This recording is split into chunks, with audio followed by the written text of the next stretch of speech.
New data that has just been released over the past few days shows that a recession is starting, and this new data might lead to a stock market crash. Fears over this recession data has already caused the Dow to close lower for a third day in a row as the stock's second quarter woes continue.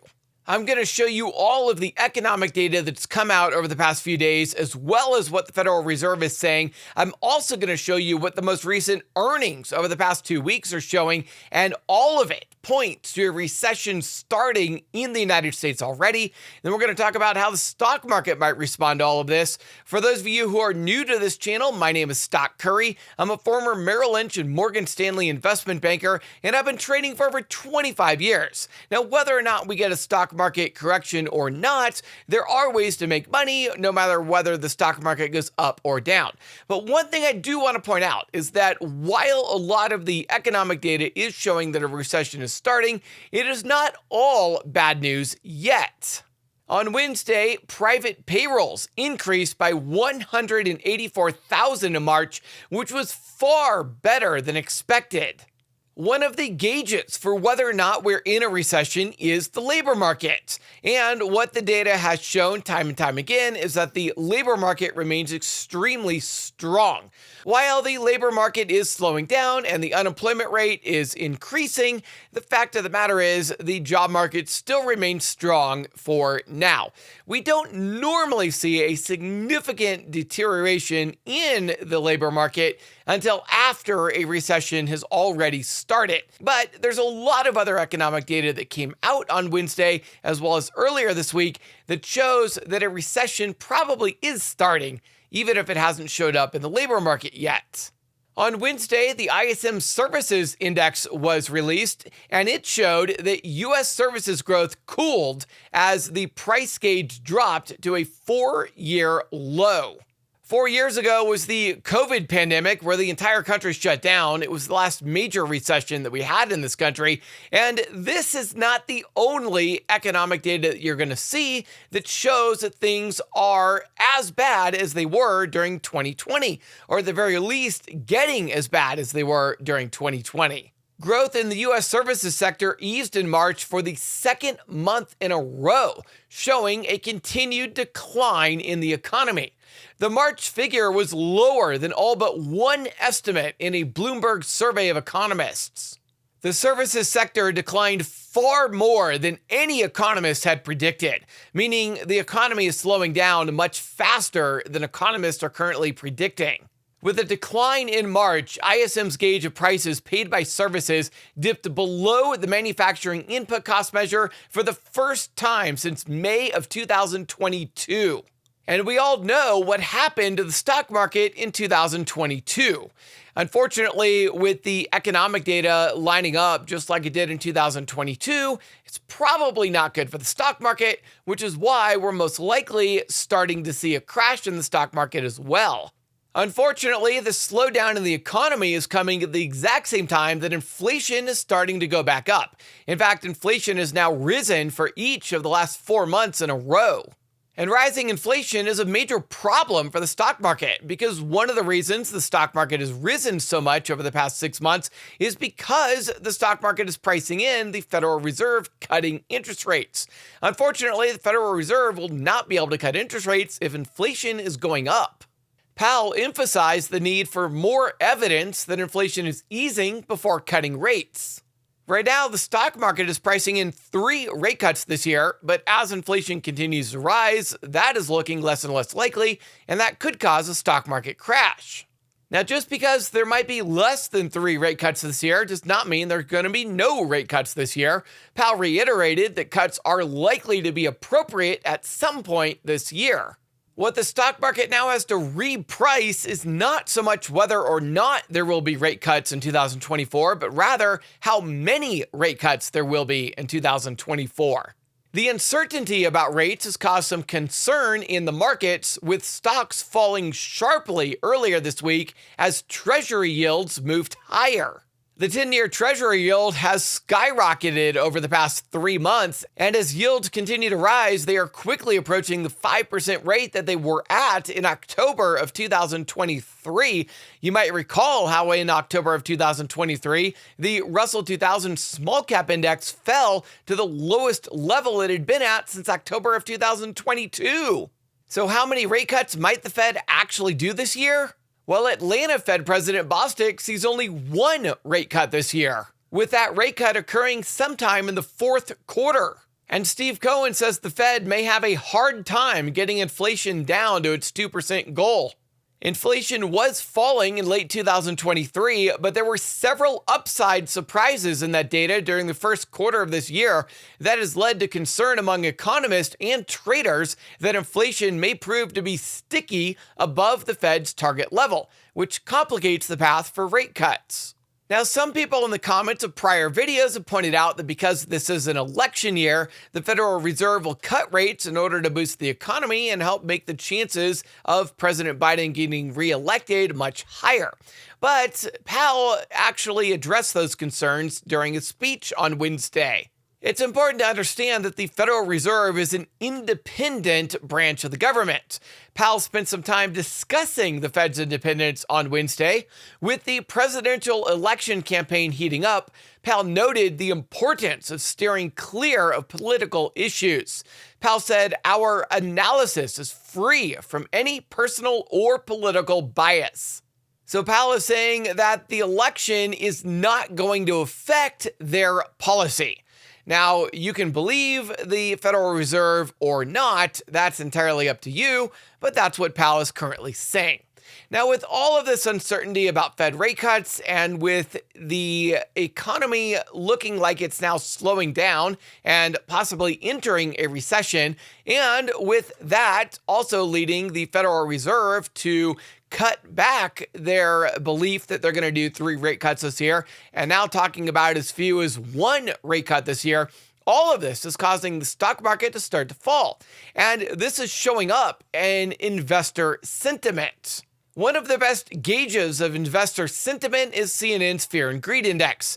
Extreme greed are points where the stock market is extremely bullish and going up no matter what the news is, and extreme fear are parts where the stock market is extremely bearish and going down no matter what the news is.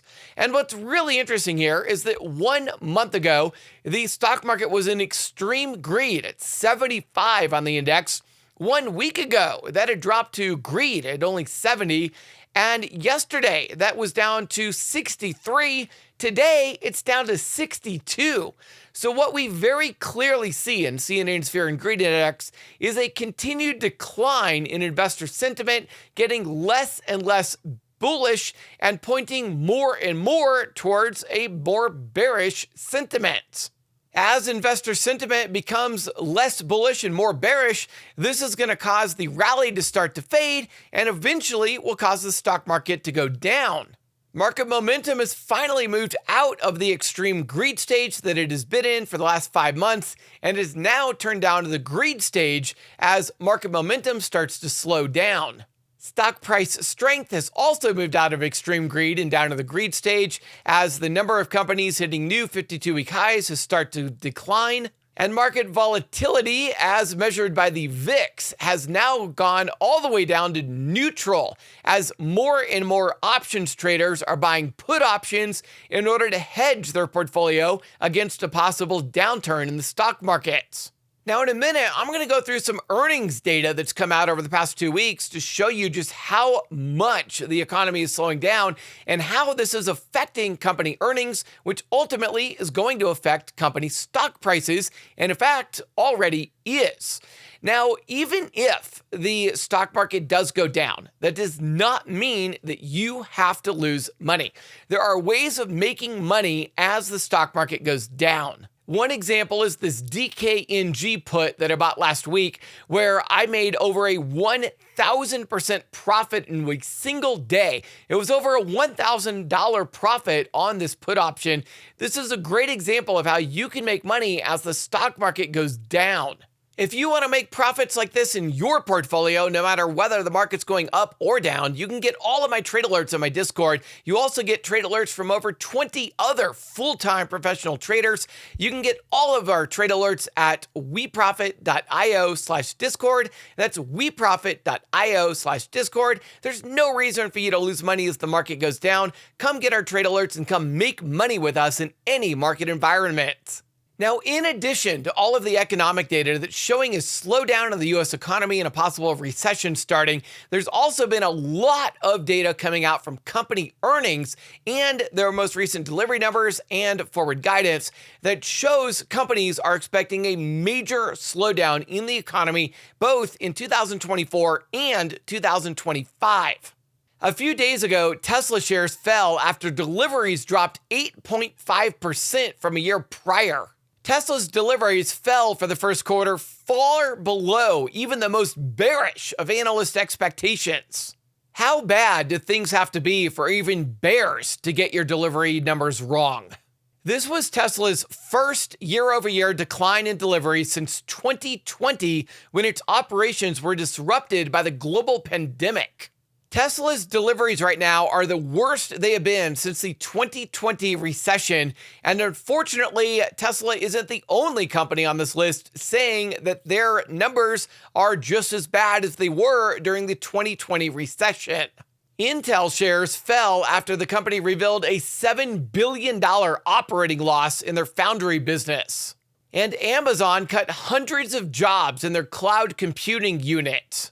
Sales growth in AWS has decelerated in recent quarters as companies trimmed their cloud spend. Now, this is really telling for the technology sector because it means that not only is Amazon seeing a decline in their revenue and profits, but it's happening because every other technology company is cutting back on spending as their revenue and profits go down as well. So this is a major problem for the entire technology sector.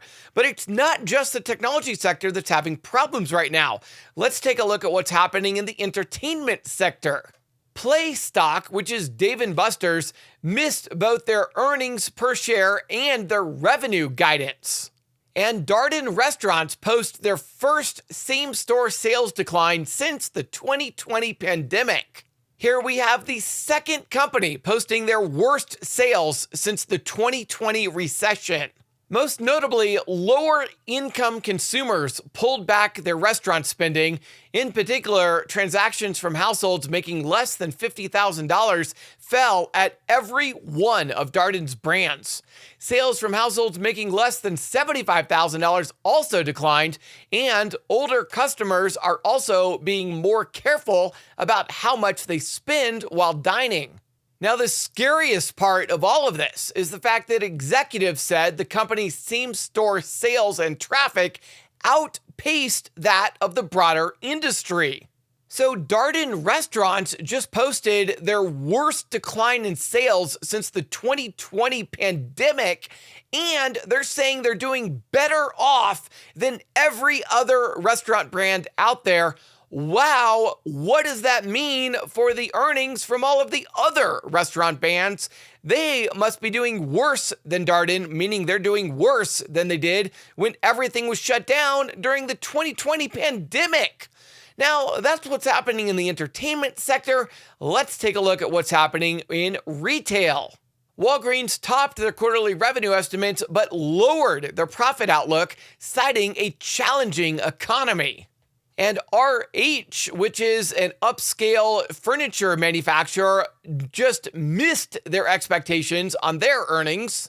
RH's revenue was down 16% from last year. Their net income was down 76% from last year. Their profit margin was down 15% from last year. And their earnings per share was down to $6.42 from $22.47 last year. And RH isn't the only retail brand struggling with declining sales and profits. Nike shared a weak sales forecast after mixed Q3 data. Nike announced on its conference call that it anticipates revenue to grow by only 1% in 2024. And after subtracting for inflation, that's actually a revenue decline for this year. Nike is prudently planning for revenue in the first half of 2025 to be down to single low digits, reflecting a subdued macro outlook around the world. In other words, Nike is expecting a decline in revenue because of the declining world economy and recessions that are happening throughout the world, including in the United States. And Ulta Beauty shares dropped 14% after they warned of a slowdown in cosmetics growth. Ulta Beauty warned about its outlook for the first quarter after seeing a significant deceleration in growth across the beauty category over the past 2 months.